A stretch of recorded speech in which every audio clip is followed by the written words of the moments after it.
Bien, bonjour à tous. Alors, je vais vous présenter ici le chapitre 8, tableau par tableau.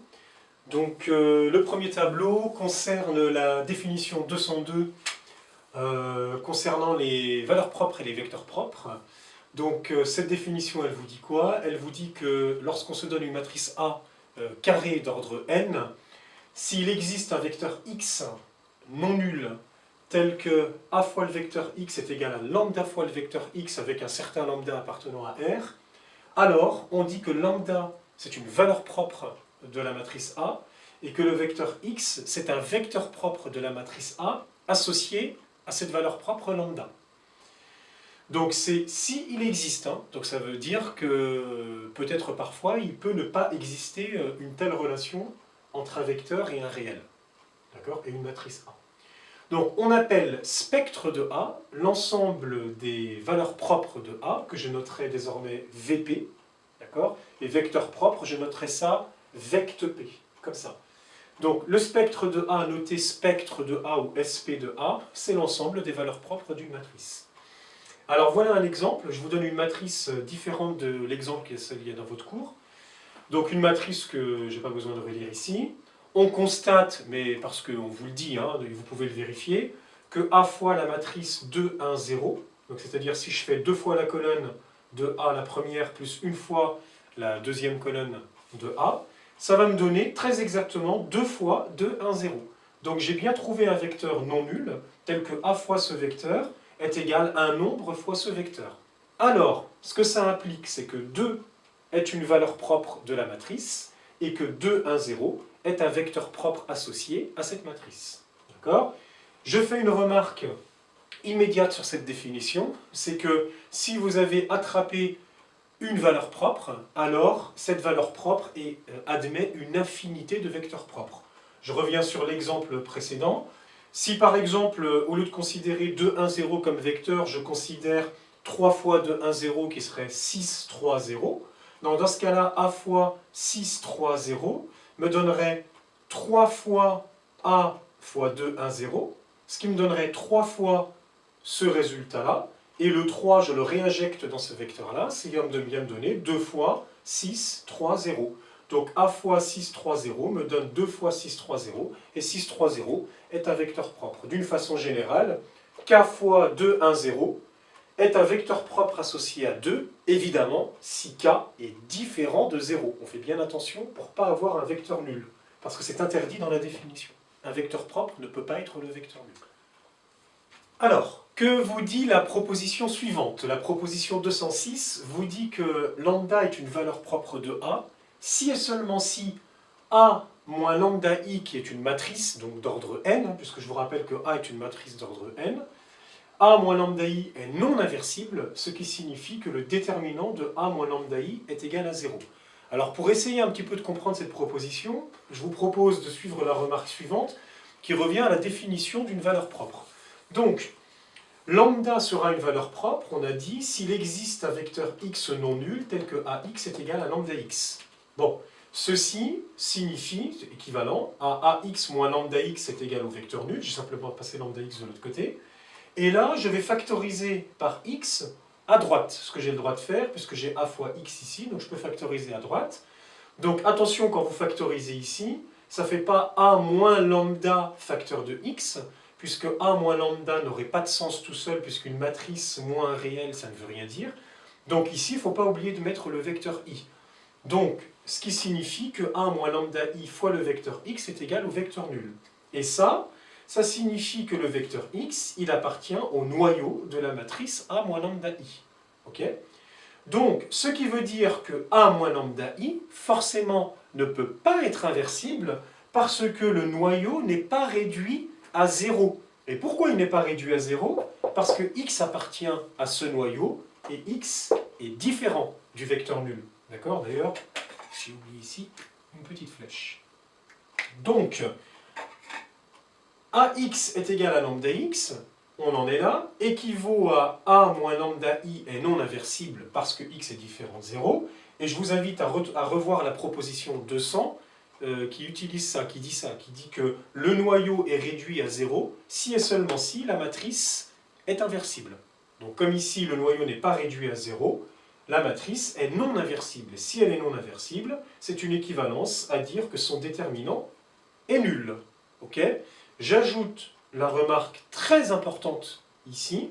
Si le déterminant de A moins lambda I est nul, eh bien ça veut dire que les colonnes de la matrice A moins lambda I forment une famille liée. Donc finalement, lambda sera une valeur propre de A lorsque A moins lambda I aura ces colonnes liées. Pour comprendre ça, je vous propose l'exemple suivant.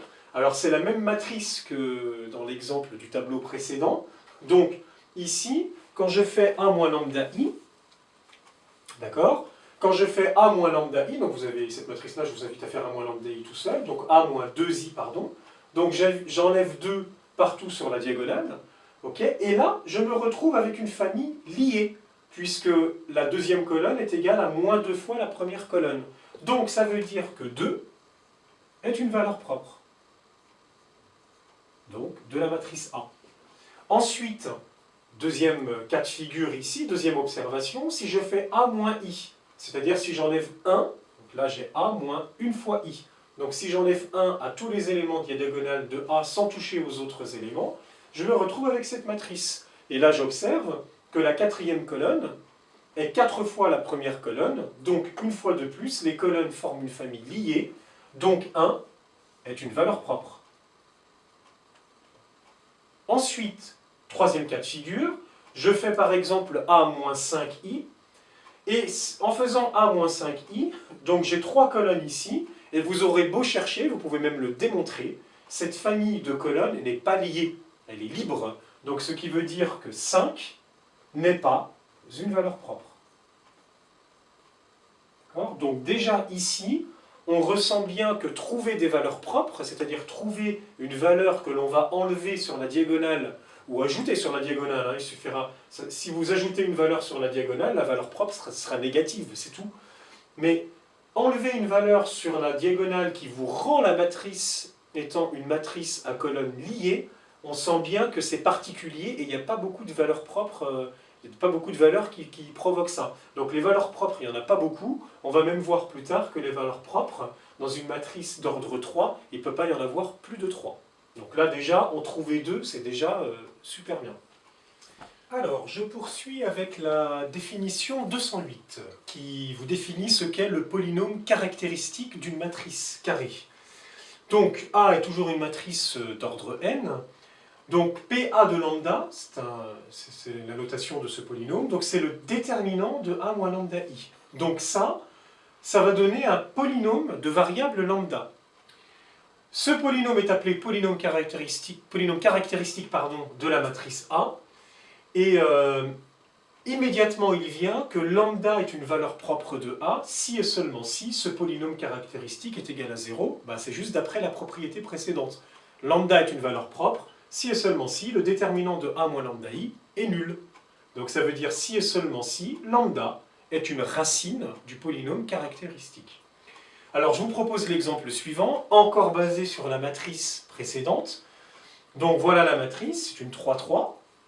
Voilà le polynôme caractéristique, c'est le déterminant de A moins lambda I.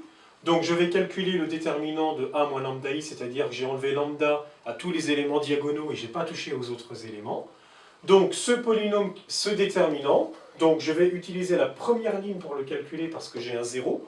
Ça va être donc un petit peu plus court que si j'utilisais autre chose, mais c'est quand même assez fastidieux.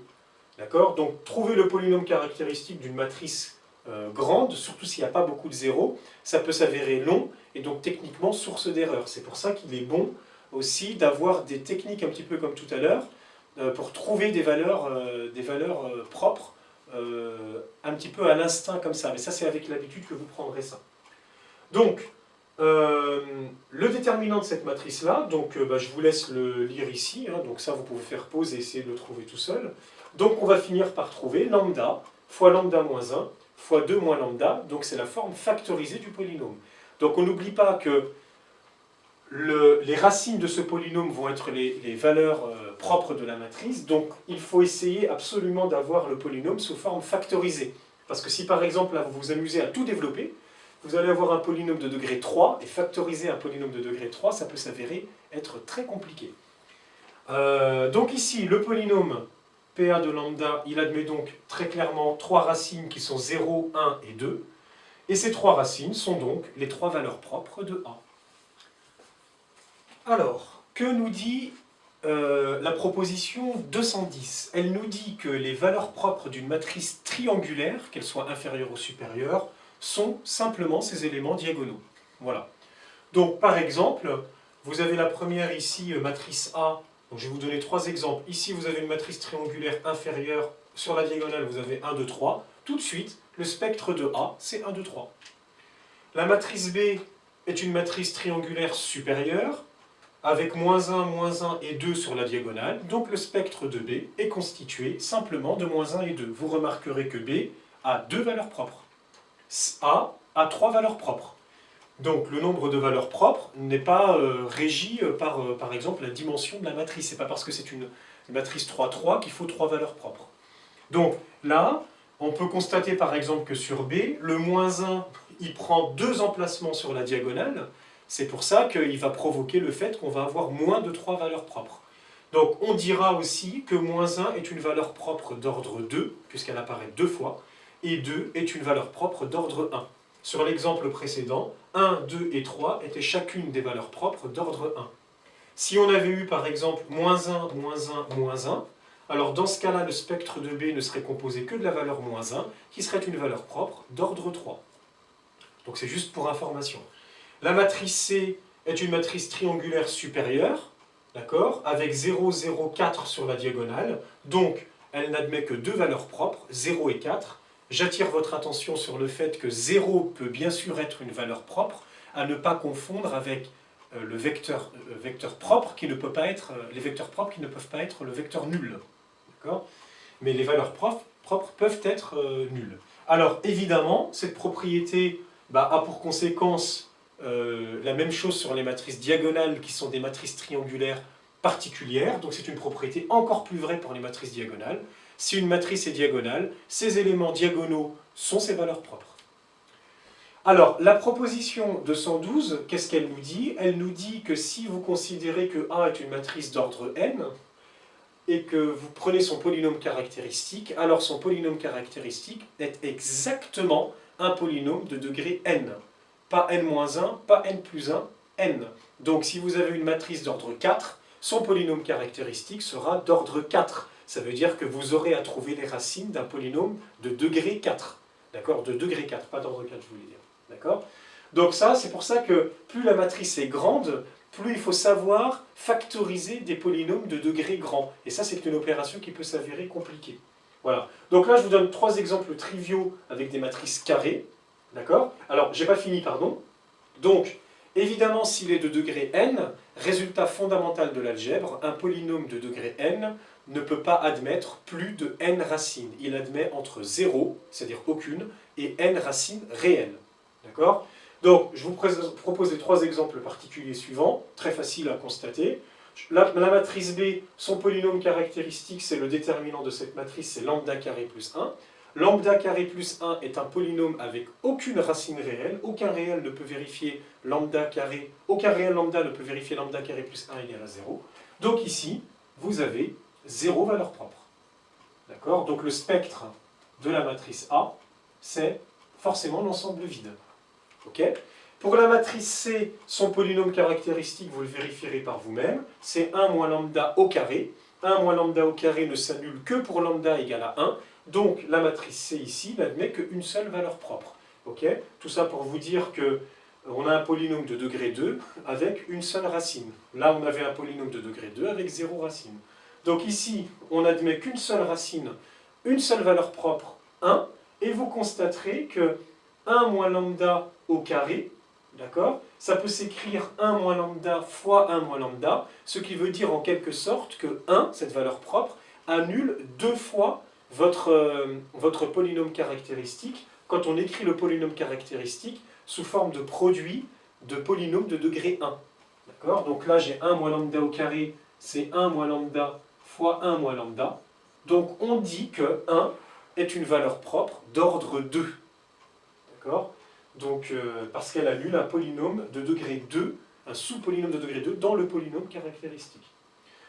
Quant à la matrice D suivante 1, 2, 3, 4, son polynôme caractéristique, c'est cette chose-là, lambda carré moins 5 lambda moins 2.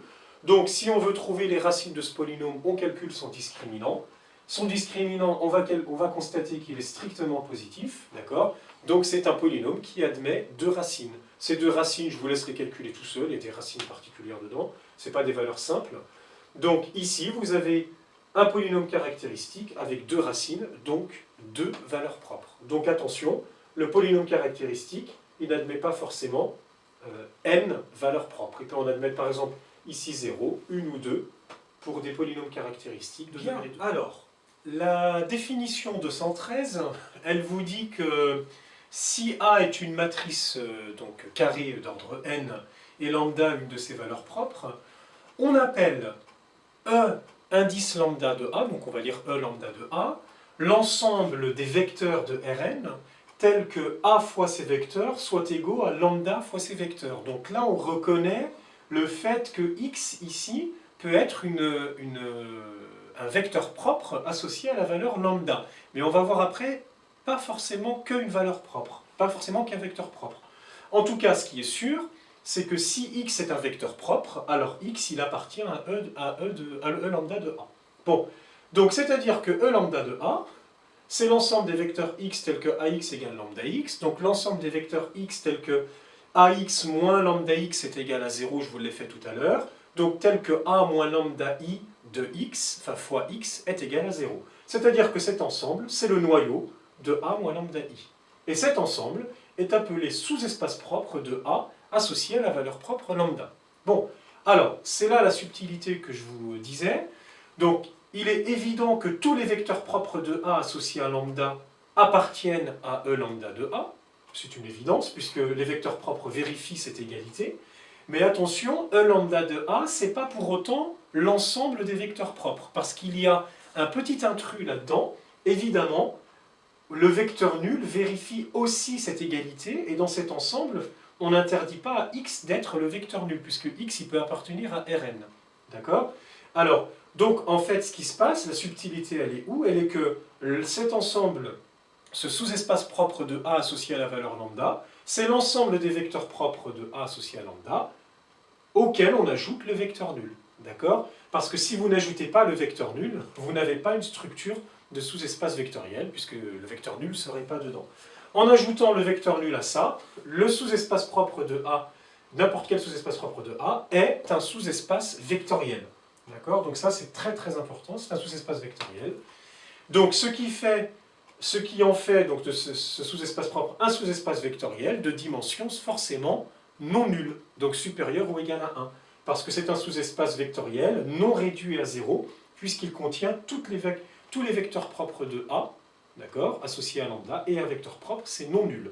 Donc sa dimension sera toujours supérieure ou égale à 1. Alors je vous propose l'exemple suivant, toujours basé sur la même matrice A. Donc on avait vu dans un tableau précédent que 2 était une valeur propre de A. Donc chercher E2 de A revient à chercher le noyau de A moins 2i. Donc revient à chercher le noyau de cette matrice. Et donc là, on revient au chapitre précédent, chapitre 6 même pas chapitre 7, où on faisait la recherche des noyaux d'une matrice. Donc pour ça, la technique la plus simple, sans se casser la tête, on calcule une réduite de Gauss de cette matrice. Donc là, je l'ai fait pour vous. Vous le vérifiez tout seul. Une réduite de Gauss, on va trouver ça. Mais il y en a plein des réduites de Gauss, vous le savez. Voilà. Et donc, un vecteur x, y, z va appartenir au noyau de cette matrice. S'il vérifie, cette matrice-là fois x est égale à 0. D'accord? Cette matrice-là fois x, y, z est égale à 0. Ce qui va vous donner, donc je vais l'écrire ici, peut-être d'une autre couleur pour que ce soit un peu séparé. Donc en fait là, c'est comme si on avait x, y, z, ça fois x, y, z qui doit être égal à 0, 0, 0. D'accord? Donc là, immédiatement, on voit que le z est égal à 0. Donc là, je me suis trompé, je vais le rectifier en direct. Donc là, ça nous donne z égale à 0. D'accord? Et donc du coup, on se retrouve avec x moins 2y plus 3 fois 0. Donc x moins 2y est égal à 0, donc ce qui fait que x est égal à 2y, voilà. Et donc on se retrouve avec x, y, z, qui va être égal donc à, hop, je rectifie tout, donc 2y, le z il vaut 0, le y il est quelconque, on a ça, et donc ça nous donne y fois 2, 1, 0, ce qui veut dire que E2 de A, c'est vecte de 2, 1, 0. Et on a la dimension de E2 de A qui est évidemment 1. J'ajoute une remarque à l'exemple aussi, puisqu'on a vu que E2 de A c'était vecte de 2, 1, 0, et bien ça signifie par exemple déjà que 2, 1, 0 est un vecteur propre, mais que n'importe quelle combinaison linéaire de 2, 1, 0, c'est-à-dire n'importe quel vecteur qui lui est collinéaire, est un vecteur propre associé à la valeur propre 2. Ce qui signifie par exemple que si je fais A fois 2, 1, 0, et bien ça, sans faire le moindre calcul, je sais que ça va me donner 2 fois 2, 1, 0. Si je prends aussi par exemple A fois, je ne sais pas, moi je multiplie par 5, ça ferait 10, 5, 0, et bien ça va aussi faire 2 fois 10, 5, 0, et si vous voulez, vous pouvez le vérifier par le calcul. Voilà. Donc tous les vecteurs propres sont combinaisons linéaires de lui. Si on avait eu vecte de 2 vecteurs, eh bien les vecteurs propres seraient combinaisons linéaires de ces 2 vecteurs-là. Bien, alors la proposition 215, elle nous dit quelque chose de très simple. Elle nous dit que quand A est une matrice carrée d'ordre n, et si A possède P valeurs propres, qu'on va appeler lambda 1, lambda 2 jusqu'à lambda P, alors évidemment, le P est inférieur ou égal à n. On se rappelle qu'on ne peut pas obtenir plus de n valeurs propres, puisque la matrice a n lignes, n colonnes. Donc dans ce cas, eh bien, quand on considère les espaces propres de A, tous les espaces propres, pour toutes les valeurs, si on fait la somme de leurs dimensions, alors cette somme-là est forcément déjà, ça c'est trivial, plus grande que P, puisque chacune des dimensions vaut au moins 1, d'accord? Donc si j'ai P, comme j'ai P espaces propres, et ben, la somme des espaces propres, de leur dimension, pardon, va forcément être plus grande que P, d'accord? Mais surtout, et c'est ce côté-là qui est le plus important, surtout pour la suite, on le verra, donc la somme des dimensions des sous-espaces propres, elle ne peut pas dépasser n. Ça, c'est pas possible. Donc si vous avez une matrice d'ordre 4, eh bien la somme des dimensions des sous-espaces propres ne peut pas être supérieure à 4. D'accord? Elle peut être égale à 1, 2, 3 ou 4, mais pas supérieure à 4. Bon, alors, ensuite, voilà pour deux exemples ici. Donc je considère la matrice B égale à 3 fois la colonne 1, 1, 1. Alors, déjà, comme la matrice B est constituée de colonnes qui forment une famille liée, on voit bien que je n'ai besoin de rien enlever à la diagonale pour que ça forme déjà une famille liée. Donc si j'ai besoin de rien enlever, c'est comme si j'enlevais 0. Donc déjà 0 est forcément une valeur propre. D'accord? Donc quand une matrice a déjà ses colonnes liées, eh bien 0 est automatiquement une valeur propre. D'accord? Vous vérifierez aussi que 3 est une valeur propre, et d'ailleurs 0 et 3 sont les seules valeurs propres de cette matrice d'ordre 3. Donc on trouve, vous le faites tout seul dans les détails, le sous-espace propre E0 de B, donc associé à la valeur propre 0, c'est vecte de cette base-là. D'accord? Donc ça c'est bien une base. Donc ce sous-espace vectoriel est de dimension 2. Et le sous-espace propre associé à la valeur propre 3 admet pour base 1, 1, 1. Donc c'est vecte de 1, 1, 1. Et on constate que 2 plus 1, 1 étant la dimension de lui, c'est bien inférieur ou égal à 3. D'ailleurs, ici c'est égal à 3. Donc, j'insiste aussi sur les vecteurs propres. Donc tous les vecteurs propres associés à la valeur propre 3, eh bien, sont les vecteurs propres collinéaires 1, 1, 1, 1. 2, 2, 2, 3, 3, 3, pi, pi, pi, racine de 2, racine de 2, racine de 2, moins 5, moins 5, moins 5, tout ce qu'on veut. Tout ça, ce sont des vecteurs propres associés à la valeur propre 3. Quant aux vecteurs propres associés à la valeur propre 0, eh bien, ce sont toutes les combinaisons linéaires de ces deux vecteurs. Par exemple, 5 fois ça plus 10 fois ça, ou 2 fois ça plus 5 fois ça. Alors attention, toute combinaison linéaire, sauf la combinaison linéaire qui donne le vecteur nul. C'était pareil pour là, je ne l'ai pas dit, mais c'était sous-entendu. Donc tous les vecteurs propres, tous les vecteurs non nuls, combinaisons linéaires de ces vecteurs-là, sont des vecteurs propres de 0, associé à la valeur 0. Quant à la matrice C qui est là, donc vous le vérifierez, c'est d'ailleurs un des exemples de votre cours. Cette matrice admet seulement -1 comme valeur propre, et on vérifie que E-1 de C, donc le sous-espace propre associé, c'est vecte de ces deux vecteurs qui a pour dimension 2. D'accord ? Donc comme il n'y a pas d'autre sous-espace propre, la somme des dimensions, c'est directement 2, et on constate que 2, ici, est bien inférieur ou égal à 3. Donc voilà, donc deux exemples pour étayer cette propriété. Alors maintenant, on entre dans la dernière phase de votre cours, c'est l'objectif final dans lequel on va utiliser tout ce qu'on a fait depuis le début de l'année, c'est la diagonalisation d'une matrice. Alors, qu'est-ce que ça veut dire qu'une matrice est diagonalisable? Vous en avez une définition ici. On dit qu'une matrice de dimension n par n est diagonalisable s'il existe une matrice P inversible. Alors elle s'appelle P parce que c'est une matrice dite de passage, mais ça vous l'oubliez parce que ce n'est pas l'objectif de votre cours à vous. Et une matrice D diagonale, donc elle porte son nom, d'accord, telle que A est égal à P fois D fois P-1. Et dans ce cas, si on arrive à écrire A sous cette forme-là, si on arrive à trouver une matrice P et une matrice D telle que A s'écrive sous cette forme-là, alors on dit que P diagonalise A. Mais ce n'est pas très important si vous ne le retenez pas. Alors, vous allez me dire, c'est quoi l'intérêt de ça? En fait, l'intérêt de diagonaliser une matrice, on va le voir dans la proposition 234, qui est la toute dernière proposition de votre cours, c'est qu'elle va vous simplifier la vie pour calculer la puissance d'une matrice. D'accord? Donc ça, on verra comment quand on y sera. Donc, je vous propose l'exemple suivant, qui tombe du ciel. Voilà, vous avez une matrice 1, 1, 2, 1. Bon, eh bien, vous pourrez vérifier par le calcul que quand vous prenez P égale à cette matrice, et que vous la multipliez par cette matrice diagonale, et que vous remultipliez tout ça par l'inverse de celle-là, eh bien, ça va vous redonner la matrice A. D'accord? Donc, on dit que 1, 2, 1, enfin, on dit que cette matrice-là, elle est diagonalisable, et elle a été diagonalisée par la matrice P qui est là. Donc ça, c'est P, ça, c'est D, et évidemment, là, c'est P-1. Je ne l'ai pas calculé, mais vous pourrez le vérifier vous-même que ça marche. Donc maintenant, on va s'atteler à la tâche suivante, parce que vous devez vous poser déjà la question, mais comment est-ce qu'on trouve que ça, c'est P, et que ça, c'est D? Et puis en plus, on va voir que P et D ne sont pas uniques.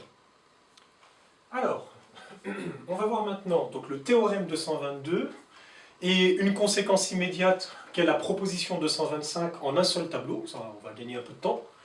Donc c'est un théorème, j'ai entouré en rouge pour vous dire qu'un théorème c'est quelque chose, c'est pas juste très important. C'est l'esprit d'un théorème, c'est que ça vous donne quelque chose de fort en conséquence que l'on trouve de façon assez simple. D'accord? Donc, voilà ce que vous dit le théorème. Il vous dit à quelles conditions une matrice A est diagonalisable. Et c'est même pas qu'une condition, c'est dans les deux sens. C'est une condition nécessaire et suffisante. Donc, A est diagonalisable si et seulement si il existe une base de Rn qui est constituée de vecteurs propres de A.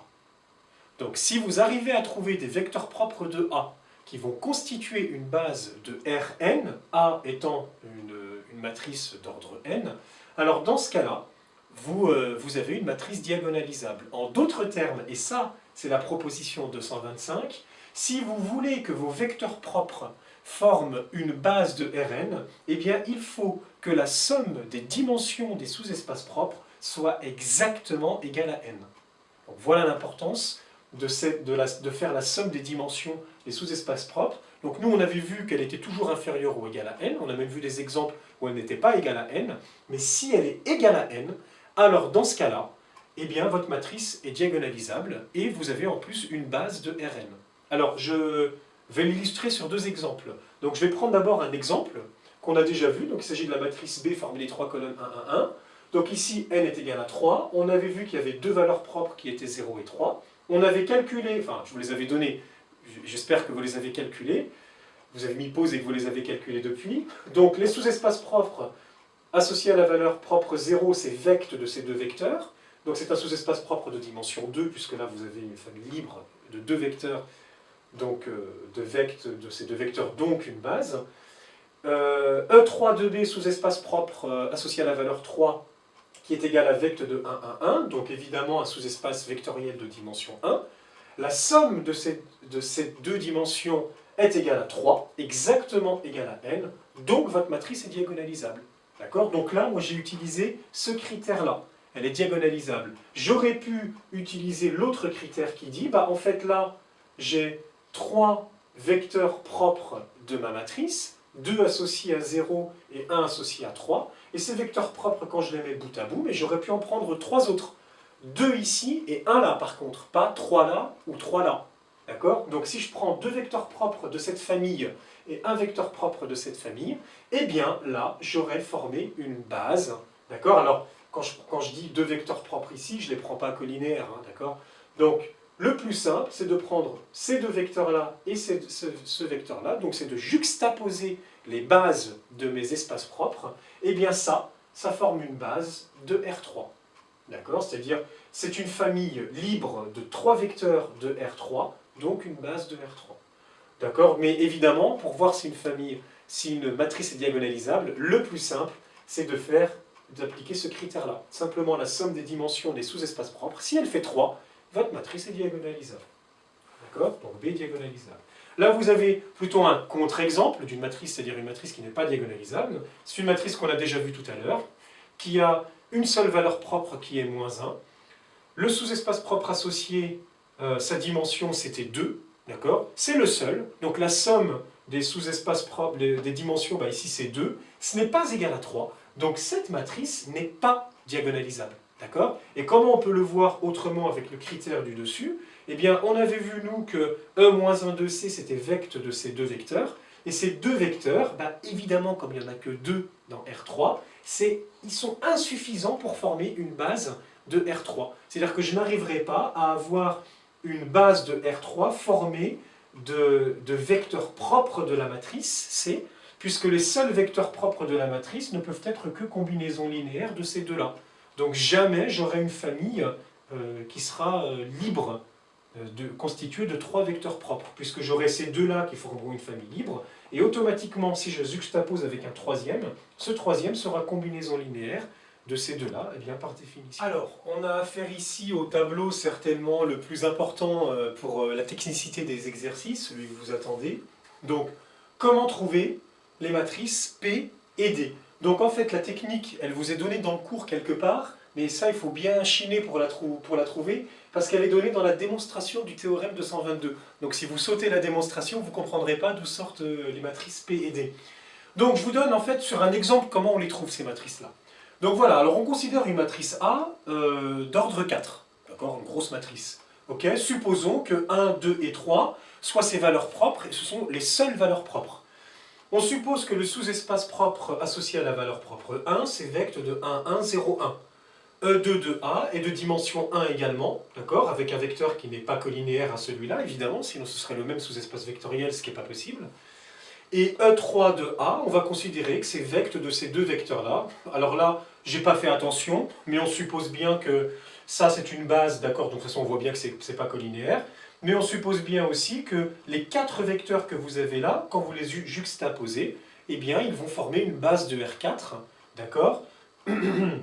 Donc là, on retrouve bien, ça c'est de dimension 1, plus 1 plus 2 ça fait 4, on retrouve 4, donc la matrice A, elle est diagonalisable, d'accord. Et pardon si j'ai pas fait exprès, en juxtaposant ça forme une famille liée, mais a priori c'est une famille libre. D'accord? Parce que là, j'ai balancé n'importe quoi. Alors, pour construire une matrice D et P, en fait, il n'y a rien de plus simple. Alors, la matrice diagonale, eh ben, il suffit de prendre, en fait, ici, les valeurs propres de votre matrice. D'accord? Alors, pourquoi est-ce que j'ai mis 1, 2 et 3 deux fois? Eh ben, tout simplement, au vu des dimensions des sous-espaces propres. Donc, E1 de A est de dimension 1, donc j'ai mis une fois le 1 sur ma diagonale. Pareil pour 2. Et E3 de A est de dimension 2, donc le 3, je l'ai représenté deux fois.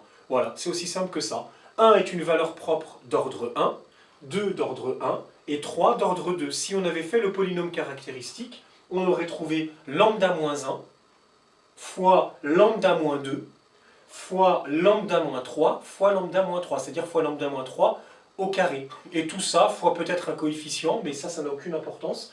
Disons que 1 et 2 auraient été racines d'ordre 1, et 3, racine d'ordre 2 du polynôme caractéristique. Ça, c'est pour la matrice D. Pour la matrice P, alors c'est pareil, il n'y a rien de plus simple. Bah, comme ici, j'ai mis 1, première valeur propre que j'ai trouvée, 1, d'accord? Donc ici, en première colonne, eh bien, j'ai mis un vecteur propre associé à la valeur propre 1. Et bien, sans me prendre la tête, j'ai mis celui-là. D'accord? Donc ici, ce vecteur-là, il appartient à E1 de 1. En deuxième position, comme ici, dans la deuxième colonne, j'ai 2. Donc j'ai mis ici un vecteur propre associé à E2 de A. Donc à la valeur propre 2. Donc un vecteur propre de E2 de A. Donc c'est-à-dire 0, 0, 1, 0. D'accord? Donc n'importe quel vecteur collinéaire à celui-là, évidemment, sauf le vecteur nul. Et ici, bah, là, dans ces deux colonnes-là, j'ai mis deux vecteurs propres appartenant à E3 de A. Alors évidemment, deux vecteurs propres non collinéaires. C'est-à-dire que ces deux vecteurs-là doivent reformer une base de E3 de A. Et ben, puisque ça doit former une base, je ne me prends pas la tête, je mets les deux qui sont là. Voilà. Donc une façon extrêmement simple de former une matrice D et P.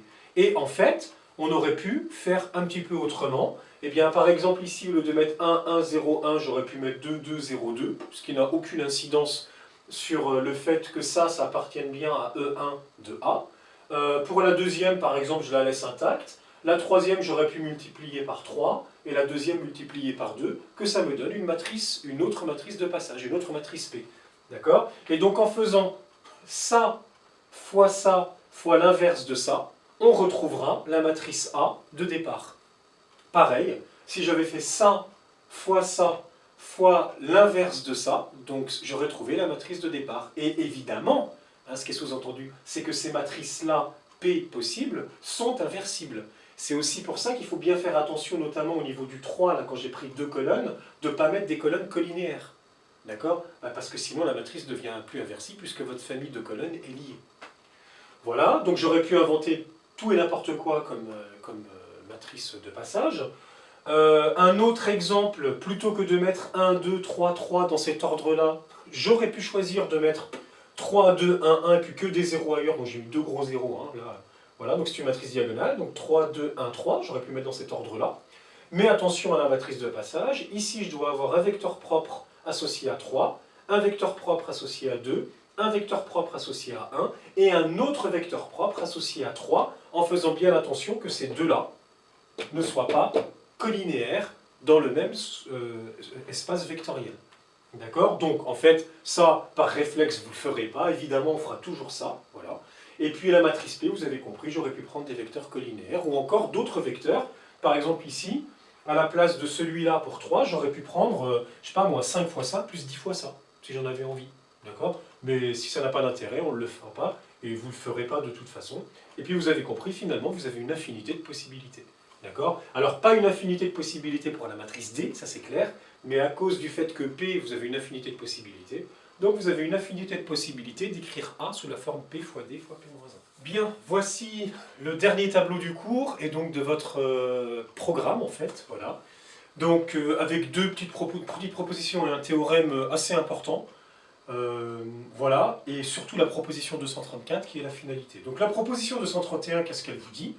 Elle vous dit, voilà, vous avez une matrice A, carré d'ordre n, qui admet une seule valeur propre. Donc cette matrice, elle n'est pas forcément diagonalisable. Elle peut l'être comme elle peut ne pas l'être, comme n'importe quelle matrice. D'accord? Eh bien, si une matrice admet une unique valeur propre, elle n'est diagonalisable que si, donc elle est diagonalisable si et seulement si A, c'est elle-même la matrice diagonale, avec que des lambdas sur la diagonale. C'est lambda i.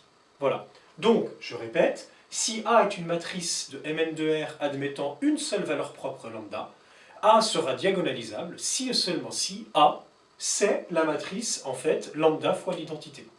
D'accord? Donc, ce qui veut dire, surtout, que si vous avez une matrice A qui n'est pas une matrice diagonale et qui admet une seule valeur propre, alors elle n'est pas diagonalisable. Le théorème de 132, il vous dit quoi? Il vous dit que toute matrice symétrique de Mn de R est diagonalisable. D'accord? Donc dès que vous observez qu'une matrice est symétrique, hop, tout de suite vous dites elle est diagonalisable. D'ailleurs, il s'agit fréquemment de petites questions comme ça dans les partiels ou les examens. Vous regardez, on vous donne une matrice, et on vous dit justifiez que la matrice elle est diagonalisable. Et vous, si vous avez oublié ça, vous allez vous casser la tête à chercher les valeurs propres, je sais pas quoi, diagonalisées, alors qu'en fait elle était simplement symétrique. Donc vous dites, bah, comme la matrice est symétrique, elle est diagonalisable, c'est une propriété du cours, c'est même un théorème fondamental. Alors, ensuite, la proposition 234, donc j'en parlais au début de ce chapitre, voilà ce qu'elle vous dit, on y est. Si A est diagonalisable, donc tel que A est égal à P fois D fois P-1, donc je ne reviens pas sur les définitions de P et D, alors, quel que soit l'entier K, A à la puissance K est égal à P fois D à la puissance K fois P-1.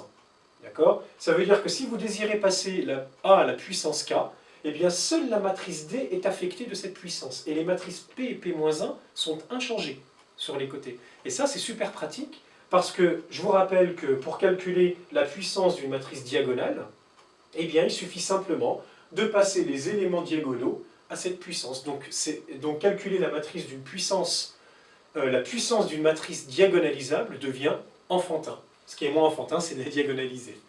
Voilà, c'est terminé pour ce cours. J'espère que c'était clair et n'hésitez pas à me poser toutes vos questions en commentaire. Et puis likez, partagez. Abonnez-vous!